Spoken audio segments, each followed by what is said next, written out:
ভারতের পশ্চিমবঙ্গের জলপাইগুড়ির নয়াবস্তি এলাকায় জন্মগ্রহণ করেন সাবেক প্রধানমন্ত্রী ও বিএনপি চেয়ারপারসন বেগম খালেদা জিয়া। তার জন্মভিটা হিসেবে আজও জলপাইগুড়ি পৌরসভার ৮ নম্বর ওয়ার্ডে অবস্থিত বাড়িটি সংরক্ষিত রয়েছে।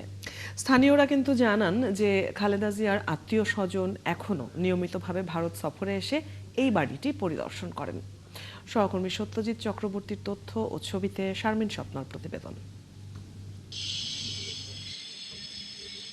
জলপাইগুড়ির নয়াবস্তি এলাকার এই বাড়িতেই ১৯৪৫ সালের ১৫ই আগস্ট জন্মগ্রহণ করেন খালেদা খানম পুতুল। দেশ ভাগ হওয়ার আগে এখানেই ছিল তার পরিবার, পড়াশোনার শুরুও এখানেই। স্থানীয় যোগমায়া প্রাথমিক বিদ্যালয় ও পরবর্তীকালে সুনীতিবালা সদর গার্লস স্কুলেই প্রাথমিক শিক্ষা গ্রহণ করেন তিনি। শোক সন্তপ্ত পরিবারের প্রতি গভীর সমবেদনা জ্ঞাপন করছি আমাদের বিদ্যালয়ের পক্ষ থেকে, এবং কারণ ইতিহাস থেকে জেনেছি যে তিনি এই বিদ্যালয়ে বেশ কিছুদিন পড়াশোনা করেছিলেন। ১৯৪৭ সালের দেশভাগের পর খালেদা জিয়ার পরিবার দিনাজপুরে চলে যায়, যা পরবর্তীতে স্বাধীন বাংলাদেশের অংশ হয়। আর খালেদা জিয়াদের বাড়িটি কিনে নেন পূর্ব বাংলার বাসিন্দা অমরেন্দ্র চক্রবর্তী। বর্তমানে তার ছেলে বাড়িটি দেখভালের দায়িত্বে রয়েছেন। নয়াবস্তি এলাকার প্রায় প্রত্যেক বাসিন্দাই এই বাড়ির ইতিহাস জানেন। স্থানীয়রা জানান, এখানে খালেদা জিয়ার পরিবারের একটি বাগান বাড়ি ও একটি বসত ভিটে ছিল।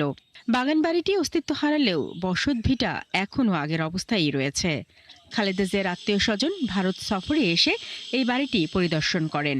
খালেদা জিয়ার আত্মীয় স্বজনরা এখনো এবছরে এসে দেখে গেছে তার নিজের ভিটাটাকে, খালেদা জিয়ার ভিটাকে, এবং তারা প্রায়ই আসে এবং ভিটাটাকে দেখে যায় এবং তারা সেটাকে মনে করে যে খালেদা জিয়ার জন্মস্থান।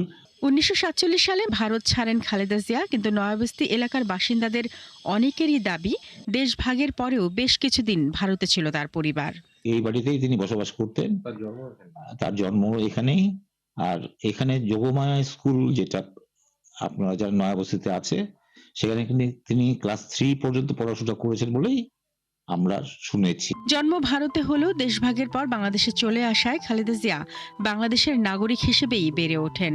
তাই তার মৃত্যুতে শোকাহত জন্মস্থান জলপাইগুড়ির মানুষ। শারমিন স্বপ্না, ৭১।